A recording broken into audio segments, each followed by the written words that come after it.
৯৯% মানুষ জানে না গৃহিণীদের রান্নাঘরের কাজকে সহজ করার জন্য এই ম্যাজিক ক্লিনজারটা যে এত উপকারী। তো এই জিনিসটা আমি হাতে পাওয়ার পরে তো প্রথমে আমার এটা বিশ্বাস ছিল না এটার উপরে, কিন্তু পরবর্তীতে ইউজ করার পরে আমি এতটাই উপকৃত হয়েছি।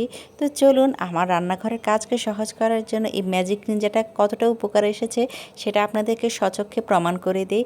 তো শুরুতে আমি স্প্রে করে প্রায় 6 থেকে 7 মিনিট ওয়েট করছিলাম। দেখতে তো পেয়েছেন চুলার আশপাশে কতগুলো ময়লা ছিল, তার উপরে টাইলসের উপরে অনেক ময়লা ছিল। তো এগুলো মুহূর্তের মধ্যে গলে পড়ে যাচ্ছে। তো আমি তার 5 মিনিট পরে আমি এটা ভালোভাবে ক্লিন করে ফেলেছি। এখন আর তারের মাজনি দিয়ে ঘষাঘষি করতে হচ্ছে না।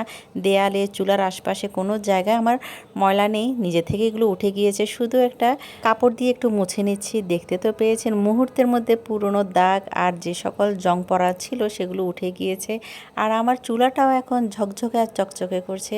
রান্নাঘরে চুলার আশপাশে অনেক তেল চিটচিটে ভাব থাকে, অনেক ময়লা থাকে, এখন আর কোনো টেনশানই নেই। আর শীতের আগে এই কাজটা করার কারণে এখন আর তেমন একটা কষ্ট হবে না রান্নাঘরটাকে পরিষ্কার করার জন্য। নিজের উপর এত রাগ হচ্ছে কেন এই ম্যাজিক ক্লিনজারটা আমি এতদিন কেনাকাটা করে নিই। তো যাই হোক, শেষ পর্যন্ত যখন কিনেছি অনেকটা রিজনেবল প্রাইসের মধ্যেই নিয়েছি। আপনারা যে কোনো শপিং মলে এটা পেয়ে যাবেন। আর এদিক দিয়ে রান্নাঘরটাকে ক্লিন করার পরে দুপুরে রান্নাবান্না করে নিচ্ছি। আজ একটু শাক রান্না করছি আর সেই সাথে একটু মুরগির মাংস রান্না করছি। তো সব মিলিয়ে আমার দুপুরের আয়োজন ছিল এগুলোই। তো ব্লগটা আজ বেশি বড় করছি না, দেখা হবে নেক্সট ব্লগে।